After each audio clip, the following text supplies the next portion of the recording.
Hello everyone. Today we're going to speak about this World War II American helmet and the absolutely amazing research that I was able to make into its story. So this helmet was found in Courmes, a little village near Nice in southern France. And Courmes is also very near the location where the invasion of southern France occurred, Operation Dragoon, on August 15th, 1944, that involved the use of a parachute division, with several American parachute regiments and battalions. So the first thing we notice on this helmet is this kind of strange camouflage paint that's spray painted onto it. And this gives us a very good hint because just before the invasion of southern France, all the parachute units improvised this spray painted camouflage of their helmets and uniforms and equipment. So they ended up looking like this, kind of a wild bunch. And so this camouflage on the helmet shows that it's a helmet that was used by the paratroopers during the invasion of southern France. And then there's another hint. So this is a, let's say, regular World War II American paratrooper helmet. And you see it has this special chin cup here. The reason is that paratroopers have to jump out of a flying airplane, and then when the parachute opens, there's a violent shock. And so they needed this special chin cup to try to avoid losing their helmet when the parachute opened and when they jumped out of the plane. And when we look at the helmet that was found in Courmes, while it doesn't have that chin cup, and when we look closely, what we see is there's actually a handmade chin strap. So this is what collectors call rigger-made equipment. It means that the 517th, apparently they didn't have enough paratrooper helmets when they were in Italy before the jump. So they asked the riggers of the unit to make to transform a bunch of regular infantry helmets into paratrooper helmets with this chin strap. And it just happens to be that the 517th Parachute Infantry Regiment is the only unit of the US Army to have had these rigger-made chin straps. So now we know that this helmet belongs to a paratrooper of the 517th. And on the pictures of the 517th taken during the war, you can see them with this special chin cup. Now let's get into more details. You can kind of see there's a few scrapes here on the paint. And if I highlight the scraping, you can see it says Souvenir of August 24th, 1944. And then there's a name, Adolphe Eusière. Adolphe Eusière was a kid who lived in Courmes at the time. So you can see that he found this helmet on August 24th, 1944. And Courmes it's located here, and it was liberated on August 24th, 1944 by the 517th Parachute Infantry. So this cross-checks the analysis of the helmet. Everything matches nicely. And then if we look at the front of the helmet, underneath the camouflage paint, you can see more carvings. And if I highlight them, you see it says Moles. So that's the name of the soldier who had the helmet during the war. And it's not a very common name, which is good for research. And we're lucky because the 517th Parachute Infantry has a roster of all its members at Christmas 1944. So I looked up in the roster and I found only one Moles, Marvin D. Moles, who was an I company. So apparently this helmet belongs to Marvin Moles during the war. All this happened around the year 2000, and then I looked up Marvin Moles in the white pages, and there were only a couple of responses for the whole United States. And the first one I called happened to be the right Marvin Moles, who had been in southern France during the war. So we exchanged a few letters and pictures and things. And in 2004, my dad said, you should invite him back to France for the 60th anniversary of the liberation. So that's what we did. Marvin Moles came back to France with his family. This is him seeing his helmet again after 60 years. And we went to visit the little mountain villages where he had been during the war. This is him in Courmes. And so Marvin Moles told us about his wartime experience. He had gotten married in the US just before shipping out, and he even had a young child who had just been born, as you can see. And he was sent to Europe. The unit was sent to Italy.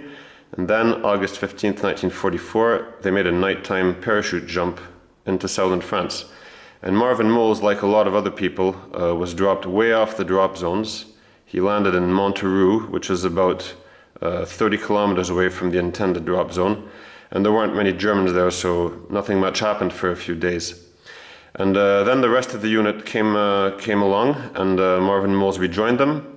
And on August 22nd, 1944, the unit was facing the village of Saint-Césaire. So Saint-Césaire is up here on the hill, and the Germans had prepared positions there, and the Americans were on the other side, and they received the order to attack the village. So the first company that went was G Company, and when they got near the village, they came under fire, and there was a German sniper who shot and killed 4 paratroopers from G Company in a row. This is the 4 guys who were killed. And since G Company was pinned down, I Company was called to the rescue. So Marvin Moles crossed that valley, and he saw G Company guys lying down on the ground under cover, and they said, "You can't go forward, there's a sniper." And Marvin Moles said, "I have to keep on going." And then there was a gunshot, and Marvin Moles said that the bullet went so close to his face that he felt the heat off of it.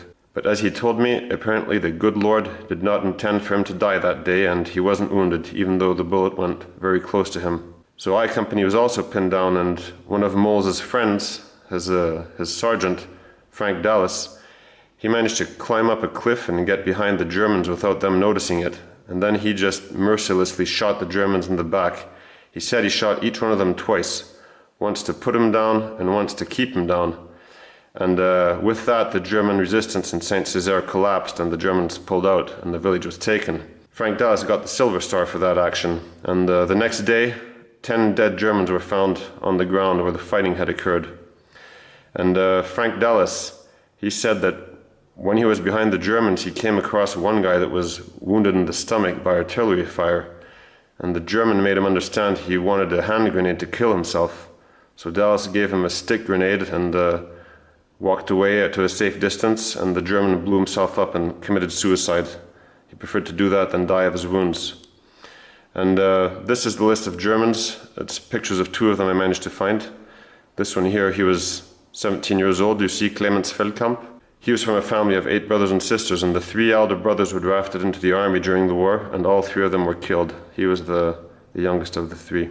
After Saint-Césaire, the 517th kept on walking east, and they reached the area of Courmes. And what's pretty interesting here is that we have a few pictures of them that can be matched up to locations today. The first one is taken at a waterfall near Courmes.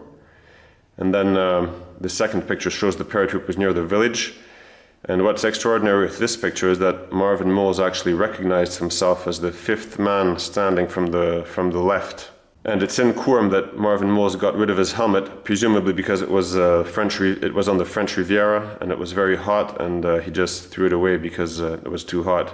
The local residents said that the Americans threw away quite a bit of stuff like ammunition and things as they walked through the village, because they weren't used to walking up such steep mountains. A few days later, the 517th reached the area of Caldebras and the mountains. And on September 7th, 1944, I Company sent out a patrol of 4 men towards the German lines. And when they reached the German lines, the Germans threw a stick grenade that landed near the patrol leader, Sergeant Miller, and it blew off his head and killed him. So the other guys ran back. One of them, Himbo, was shot in the stomach several times but managed to make it back and survived. And then Marvin Moles said that the 3rd guy, his name was Bailey, when he got back to the American lines, he just lost it. He started to try to dig into the ground with his bare hands and tore out his fingernails, and so Sergeant Dallas had to punch him in the head, knock him out. He was sent back and never came back to the unit. Miller's body stayed in the German positions for the next 11 days until the Americans advanced on September 18th. And then they found Miller's body. The Germans had taken his boots, and the cause of death that Moles remembered is confirmed here, you see. Decapitation and shrapnel fragment wounds of the entire body. And so he was hard to recognize, of course, with no more head, and plus the body was decomposing. And they did find an identification tag in his pocket, you see, just one. But identification tags are supposed to be worn around the neck, not in the pocket. So the graves registration teams weren't too happy about this. They didn't want to identify the body with only one ID tag in the pocket. And then there was another issue. It's when they undressed Miller's body, they found the name George Smith written in his pants. So they didn't know what the real identity of the body was.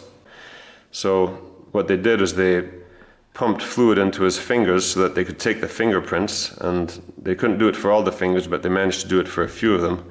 So they took these fingerprints here, you see, and they're kind of messy. And thanks to the fingerprints, they were able to identify Miller with certainty. After Caldebras, I Company ended up in the village of Pierra, Cava, where we can do another matching picture.